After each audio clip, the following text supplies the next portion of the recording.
of the Japanese-held island of Iwo Jima. One of the 8 older battleships is the West Virginia, back from the grave of Pearl Harbor. Her bugler, Dick Fisk, had been transferred to the 5th Marine Division and had gone ashore as an assistant platoon leader. The big gun was firing their shells into Mount Sorbaji. It was exhilarating because we said, boy, now we got some firepower behind us. We're not alone out here. They're going to wipe this place out. Larry Resin was aboard the North Carolina. When they fired the main battery, that's the 16-inch guns where the projectiles are about as tall as I am. If they fire 9 of them at once, 2 things happen. Once, the recoil actually slides the ship sideways in the water. That's a lot of movement. But the other thing, especially in my battle station, you get a sucking out of the air in your lungs. I mean, the vacuum created by the projectiles taking off creates a vacuum. In March of 1945, only the island of Okinawa stood between the Allies and the Japanese mainland. And Okinawa was fiercely defended. For the Americans and for the Japanese, the battle for Okinawa would be the most costly action of the Pacific War. 75,000 Japanese, 13,000 Americans, and 150,000 Okinawan civilians would be lost. America's battleships were there to prepare the way. The North Carolina and the other 3 ships of the Iowa class, Missouri, Wisconsin, and New Jersey, joined the older but still highly accurate New Mexico and Tennessee.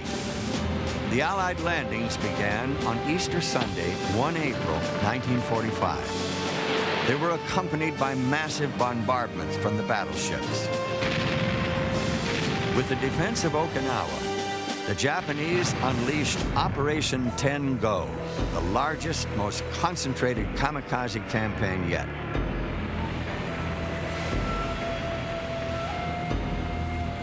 As I'm looking through these binoculars, which are huge binoculars called the eyes on the signal bridge, and I'm looking at this plane coming down as I see the shells coming out forward all around, and then all of a sudden I look in the side of the cockpit and I see the pilot, I see his fixed eyes, and then all of a sudden the wings come off, explosions occur, the engine evidently catches on fire, and the pilot, with blood ringing down his face, leans over and slumps, meaning he's dead. That the plane still keeps coming like a ballistic missile straight at you, straight down.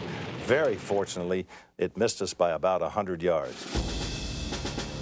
Operation 10 Go was truly a massive suicide campaign. The Americans had never seen anything like it. Thousands of young pilots eager to die as human bombs, believing they were part of a divine wind. Thousands of kamikaze planes were shot out of the sky by carrier-based fighters and anti-aircraft fire from the battleships. Still, there were others that found their mark. 33 American ships and 5,000 men were lost to kamikaze attacks during Operation 10 Go. But perhaps the greatest kamikaze mission of all time involved not aircraft, but a battleship, the largest, most fearsome battleship ever built.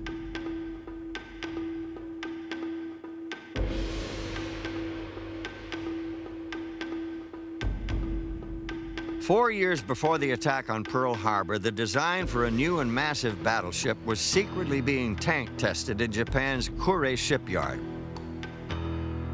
She would be called Yamato, the oldest and most sacred name with which the Japanese referred to their island nation. And she would be the largest, most powerful battleship ever built.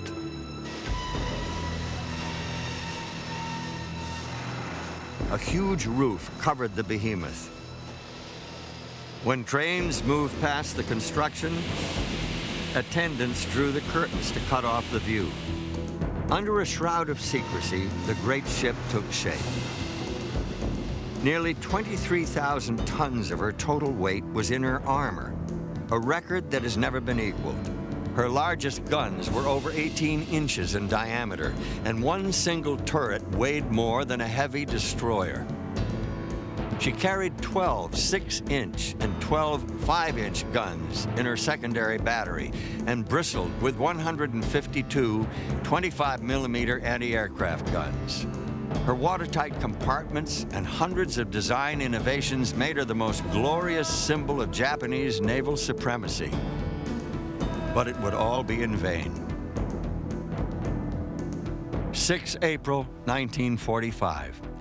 The battleship Yamato and 9 support vessels steam out of the port of Kure into the East China Sea. She is completely armed, but carries only enough fuel for a one-way trip to Okinawa. Ceremonial sake and prayers are offered to the 2,500-man crew. For this is to be the ultimate kamikaze mission. Yamato is to be sacrificed as the Imperial Navy's face-saving in the final battle of the war. This most powerful battleship of all time is to be run aground, her great guns used as field artillery. At sea, the Americans are waiting. The Suicide Task Force is spotted by a single Grumman Hellcat out 240 miles from his base aboard the carrier Essex. The first wave of planes is ordered into the air. There are 9 American carriers in position. The battleship Yamato will feel the full fury of their bombs and torpedoes.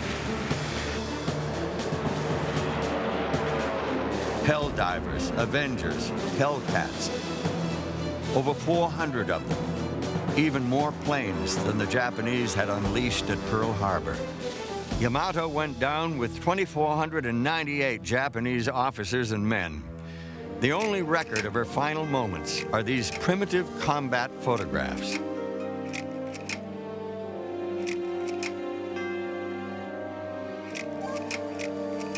But one can imagine such horror by recalling the death of another invincible battleship, HMS Barham, when a motion picture camera was there. The mushroom cloud from the Yamato was said to rise so high in the air that it was visible from the Japanese mainland 50 miles away. Yamato had become the symbolic funeral pyre of the Empire of Japan. For 50 years, the battleship had been the world's ultimate weapon, national policy represented by the threat of her powerful guns. The road to 2 world wars began with the creation of the first modern battleship. Work began in 1905 on an entirely new generation of battleships called Dreadnought.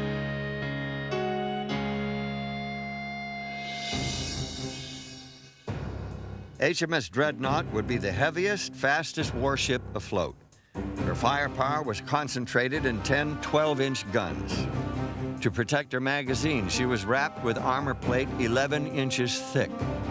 Below her water